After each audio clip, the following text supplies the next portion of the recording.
We've talked a lot about basically DPSs, and I believe we've also talked about, you know, how some of these buffers or debuffers are going to work. But one thing we haven't actually touched up on yet is healing. Now, I don't know about you, but in a turn-based situation for RPGs, nothing goes better with your DPS than a good healer. And that's what we're going to be talking about today, a great healer. Now, of course, if you guys like the content, please make sure to hit that like and subscribe button down below. Don't forget to hit the notification bell to be notified when the next Honkai Star Rail video comes out. And of course, leave a comment on who you or what you think about this video. That's really all I can ask about it. But without any further delay, let's go ahead and talk about Natasha.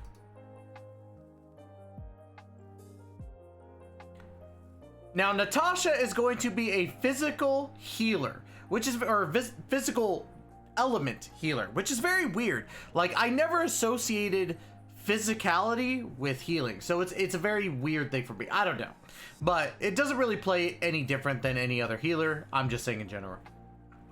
She is of the Abundance Path, and we are going to talk about the Abundance Path because it again expresses that Natasha is going to be a healer. Characters from this path can heal wounded enemies, making them indispensable in long battles.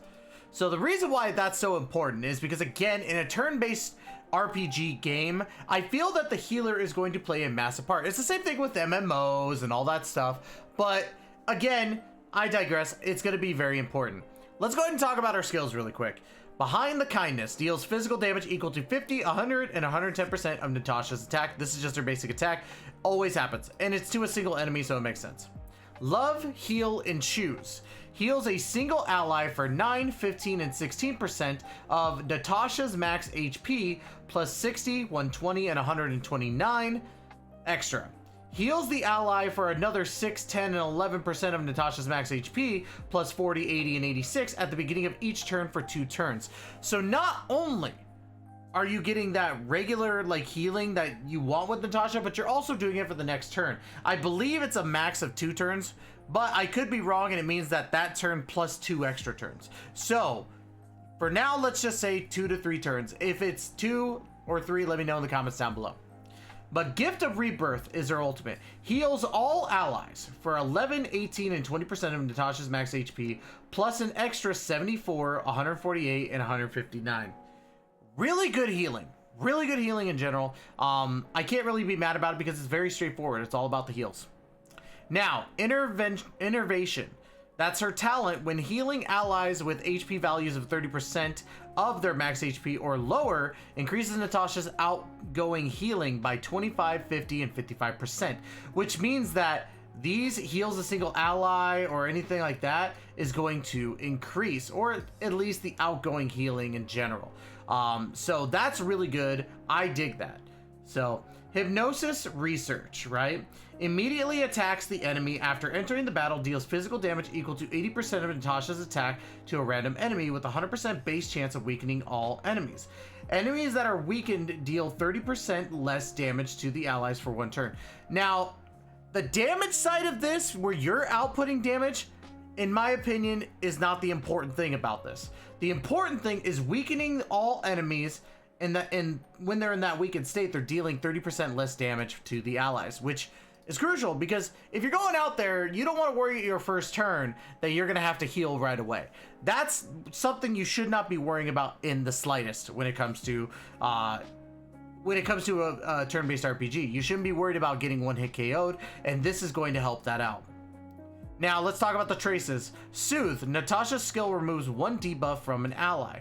Pretty good. Natasha's outgoing healing is increased by 10%. Very good as well. And then Recuperation increases the duration of her skill's continuous healing effect for 1 turn. So now it goes from 3 to 4 turns, possibly. So that's really, really good. Let's go ahead and talk about our Eidolons because, again, we want to make sure to cover all of our bases here. Her first one, which, by the way, we're going to talk about just, number 3 and number 5, just increases the talents. That's really all it is. Now, her first one, after being attacked, if Natasha's current HP is at 30% of her max HP or lower, she will heal herself for 1 turn to restore HP equal to 20% of her max HP plus 160. This effect can only be triggered once per battle. That is pretty dang good, because if Natasha's going to be targeted, she's going to at least be able to heal herself, so that's good. Clinical research. Using her ultimate grants continuous healing to allies with HP at 30% of their max HP or lower for 1 turn. At the beginning of their turn, their HP is restored by 10% of Natasha's max HP plus 80 points. Again, she's going to be a crazy healer in my personal opinion. Now, Miracle Cure. Natasha additionally regenerates 5 energy after being attacked. So this kind of plays into the level 1, where if you're being attacked, you're going to heal, and you're going to have Miracle Cure on the turn that she's being attacked, which is great. Anytime that she gets attacked, though, at that Eidolon 4, you're getting that 5 energy, which is really good. Because you want to be able to constantly cast your ultimate here. So you're going to need that energy. Alright, last one, Doctor's Grace. Natasha's basic attack deals additional physical damage equal to 40% of her max HP. So that's when she starts actually being able to at least output a little bit. I don't think getting her to Eidolon level 6 is important, because her main focus is being a healer. Now, let's talk about the piece. Right here, I got the Passerby of Wandering Cloud, which increases HP by 15%. That's the 2-piece. The 4-piece increases the wearer's outgoing healing by 10%. Restores 1 skill point for allies immediately after entering combat. That's pretty good. Pretty good indeed. I do say so myself, because it's not affecting you, it's affecting your allies, which is important for your DPS characters, because they're going to need those skill points. Now, 5-piece just increases HP by 50% again. The Passerby of Wandering Cloud is going to be her best set when it comes to relics. I can't find anything else that would be better, because everything else deals with damage. This is going to be it. Now, when it comes to the 4-star relics, right? It's tough, because I think all of these are going to be really, really good. Post-op Conversation is Natasha's specifically. Increases energy regeneration rate of its wearer by 8, 10, 12, 14, and 16%. And increases outgoing healing when they use their ultimate by 12, 15, 18, 24, or 21 and 24%. Shared Feeling increases the wearer's outgoing healing by 10, 12.5, 15, 17.5, and 20% when using skill. Regenerates 2, 3, 4, 5, and 6 energy for all allies. That would be a good one too. And then of course, Warm Nights Won't Last, which I can't really hold on, let me move my camera here. There we go. So, Warm Nights Won't Last increases the wearer's max HP by 20, 25, 30, 35, 40% when using a basic attack or skill. Restores all allies' HP by an equal amount of 2, 2.5, 3, 3.5, and 4% of their respective match HP.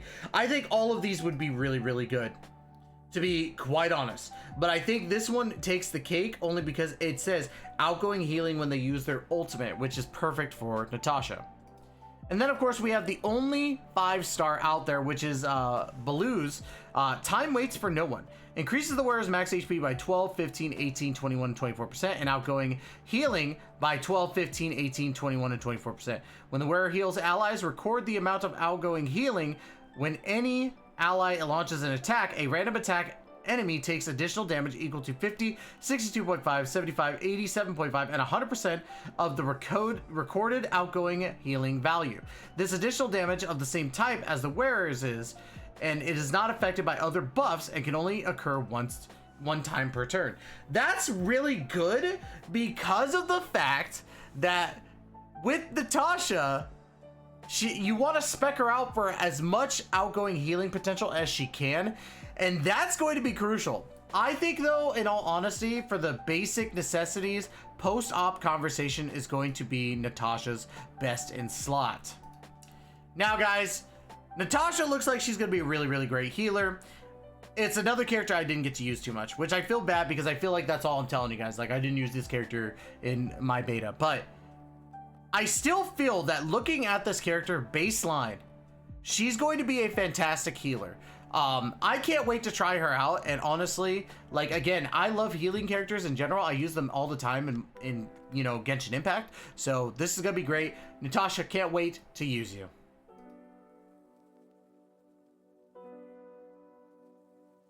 Now, of course, guys, if you like the content for the Honkai Star Rail stuff, please let me know in the comments down below. Would love to hear you guys' opinion on Natasha and what you think her ability to like heal. Is it the best you've seen, or do you think there could be better? Love you all to death, and as always, we will catch you guys in the next video. Please take care and be safe, y'all.